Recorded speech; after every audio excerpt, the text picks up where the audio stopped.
Give me an indigenous historical fantasy with a ghost dog and in a world filled with fae. And this magical mystery will have you no longer wondering what came before Elatsoe.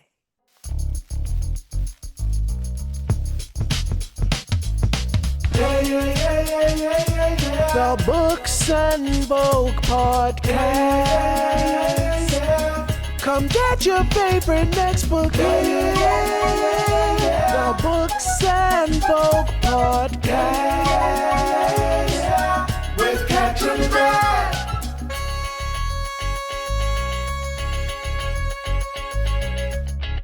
Welcome, book lovers, to the Books in Vogue podcast. This is your premier listening experience all about immersive reading and helping avid and reluctant readers alike imagine book characters like never before.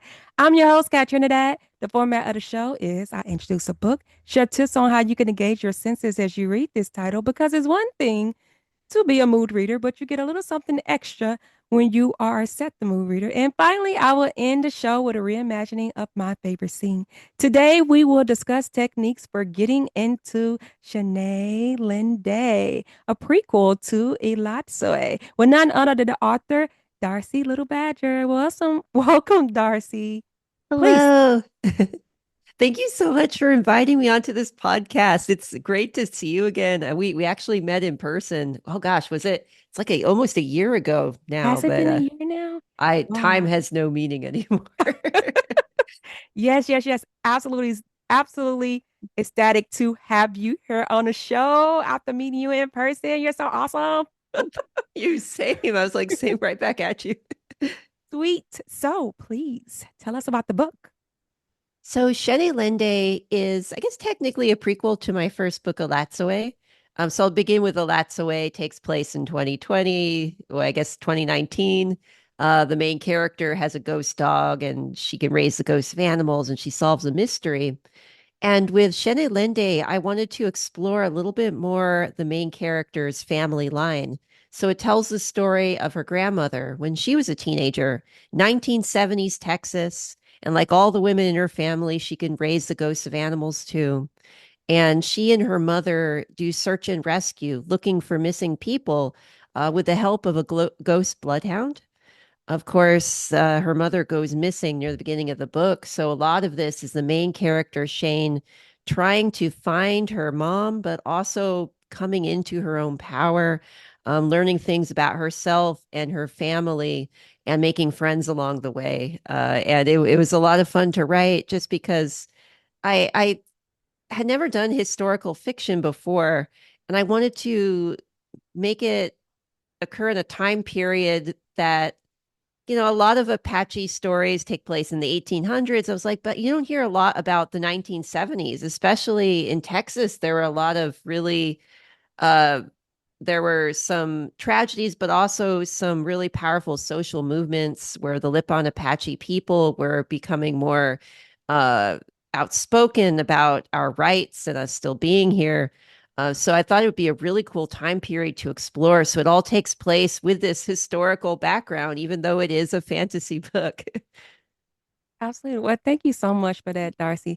And hopefully, our readers, after reading this story, will take them down a rabbit hole of research of finding out what happened with the Apache people during that time frame. Because, like, if it is a little known history, after reading a little fiction, it definitely gets you curious. So, do you care to join me in a discussion of some tips for setting the reading mood? Oh, absolutely. Okay, book lovers, I hope you have your writing utensils ready because class is in session. Hear it, see it, smell it, sense it, taste it, touch it. Ah. Hear it, see it, smell it, sense it, taste it, touch it. Ah. Hear it, see it, smell it, sense it, taste it, touch it. The Books and Vogue podcast. So, Darcie, what's the vibe? How can we engage our spirit as we read this book? I was like, this is the question that was most fascinating to me, but also the most difficult one.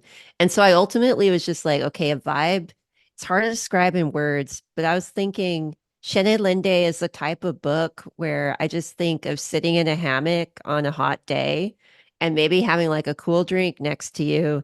And as you're reading, you're just surrounded by whatever your back your backyard environment is. Like with me, I remember I did a lot of writing of this book in San Marcos, Texas. Like there were mockingbirds and it was very warm in the summertime. Uh, but yeah, just let the like the noises of the world around you just like wash over you. Okay, okay. So, what is the sound of Sheine Lende? What keynotes in music or nature can set the tone as we read this novel? The main character, she's fascinated by the ghosts of insects. So I was thinking there should definitely be things like cicadas, maybe crickets, but the type of background noise where even though they're present, it's almost like white noise. So it like slips into the background as you're just doing whatever you're doing. In terms of music, this was the 1970s. So like, just like put on whatever your favorite band was from that time period. Okay, okay. So, do share the aesthetics. This can be any visuals aside from the book, such as lighting. The title Sheine Lende and the main character's name, Sheine Lende, actually means sunflower. So if you look at the cover, some of the visual aspects are tied in there where there's a lot of like yellow and the petals of the sunflowers really pop. But also it's kind of a ghostly story. And I love the art of Rowena Kai, who actually illustrated not just the cover of this book, but every chapter where she's able to use gray tones to just almost like this misty, wispy type of visual that takes you along on this fantasy adventure that crosses over into the land of ghosts. So it's a combination of these vivid, bright, natural, like flower colors, but also these more subdued kind of um, ethereal grays. And really look at Rowena Kai's portfolio for inspiration on that. Absolutely. I would definitely check that out. Yeah. So, what is the flavor? Any food or drink companions for this title? Yes, something like green thread tea with honey, I think would be very suitable. And it's also a road trip story because like the main character's on the road a lot, and I don't know, something just really like simple that you would maybe get like a gas station, like a hot dog. I think would that's what the characters were eating, and oh, gas station coffee as well. For good or for bad, just black coffee. Okay, you can add cream and sugar if you want. Okay, okay. So, what is the aroma? Are there any smells to transport us into the pages? The smells of, say, there's a lot of like sage, juniper makes a prominent role in this book since she enters the land of the dead by a juniper tree. Let me think what else. Like the smell of it's hard to describe, but a cold lake at night when the mist comes in. That and also just a lot of natural type smells. I don't know if anyone here listening has been to Hill Country, Texas, but that inspired a lot of the nature settings in this. But then she also like goes up to the Northwest where they have those like Pacific Northwest forests, they like Colorado forests, and so just imagine that you're maybe going camping and taking a hike through the forest and whatever the plants around you, the flowers, the water, everything. Okay, okay. So, how can we get more of the feels? More of the feels. Hmm. I would like to return again to the hammock, but it should be like a really comfy hammock. And if you're somewhere that's cold outside, hey, one of those little fleece blankets or a quilt. But if it's warm outside, maybe put up a fan and like prop it so it blows in your face. And I just love that feeling of sunlight, whether it's winter or summer, wherever you are, just like that direct sunlight on your face as you're reading. And it always brings a little bit of warmth. Yeah, yeah.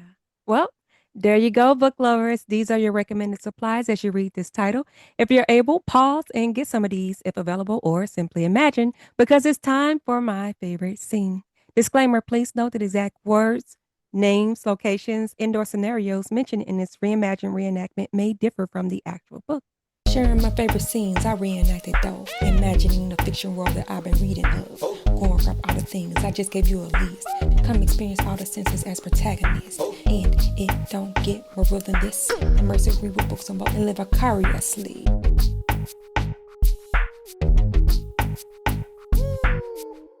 Ghost Firefly Rescue, starring Darcie Little Badger as the narrator and Donnie, and Kat Trinidad as Sheine.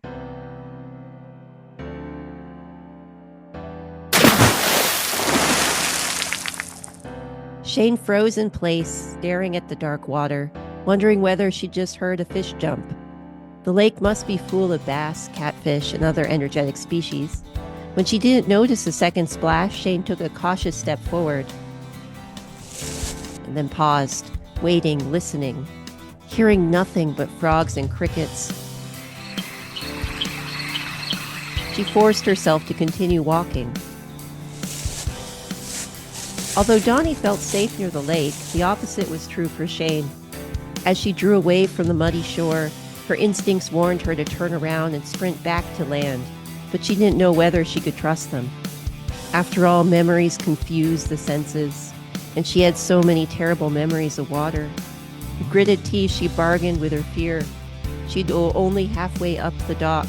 That would be far enough. After scurrying the last few feet, Sheine loaded and prepped the flare pistol, just like she'd been taught.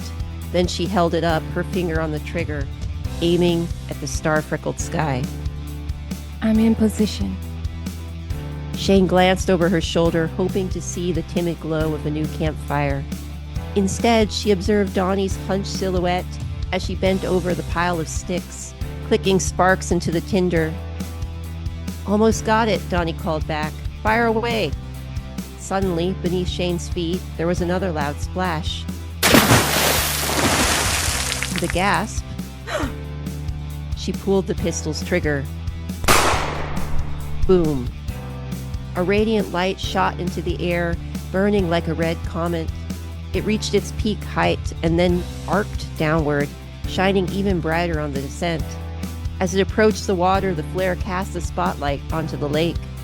Sheine squinted, convinced that she saw movement farther away, ripples, perhaps cast by the jumping bass. But before she could whip out her pocket binoculars to confirm, the flare fizzled out. She crouched, loading the second cartridge under the faint moonlight.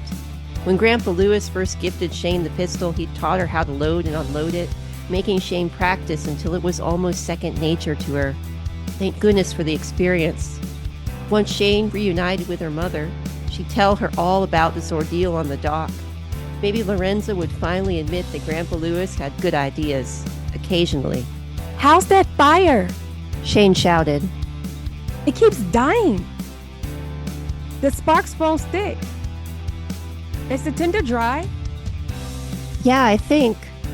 She heard several swish clicks of iron skating down flint, and then Donnie exclaimed, "Good job, Hot Rock." She watched her bend low, blowing on the spark-lit embers. Within seconds, Sheine smelled smoke on the wind, the first sign of an infant campfire. Sheine aimed for the sky and shot a second flare, which arced as high as the first. For 8 seconds, it burned brighter than a fairy light. All she could do now was wait. Wait and hope that somebody, a fisherman in his canoe, a park ranger in her tower, a family camping on the other end of the lake, a retired couple on their porch, was looking up.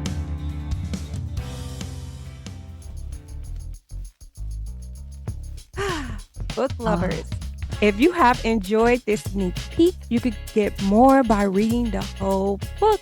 Sheine Lende, a prequel to Elatsoe, is available at your local library and everywhere books are sold. And if it's not, request it, because you deserve to read all the books that interest you. And if you have already read Sheine Lende or are in the middle of reading it, let us know in the comments what you like to do to set the reading mood, because I would love to hear from you. So please leave your feedback. Darcie, is there anything else you would like to share with the listeners? Yes. I just finished the first draft for a scary middle grade book that I'm doing with the series Cabin 23. So I believe that one's coming out 2026. So it's still a ways. But that was a lot of fun to write. And I just want to thank everyone for reading. And thank you, Kat, for inviting me onto this podcast. I had a really great time. My pug was just listening to the entire thing, and she also enjoyed it. Awesome. We cannot wait for that book 2026. Sounds so far away. Uh, Well, thank you again, Darcie, for joining us today. And thank you, book lovers, for listening. And before I let you go, one quick message before I end the show. We are now a part of the Alive Podcast Network. So if you have enjoyed this episode of the Books and Vogue podcast, I'm sure you'll love similar content on the Alive Podcast Network app. Please. Plus, you can support this podcast and enjoy free listening ad free to nearly 100 other Black hosted podcasts. With peace, much love, and joy. Happy reading.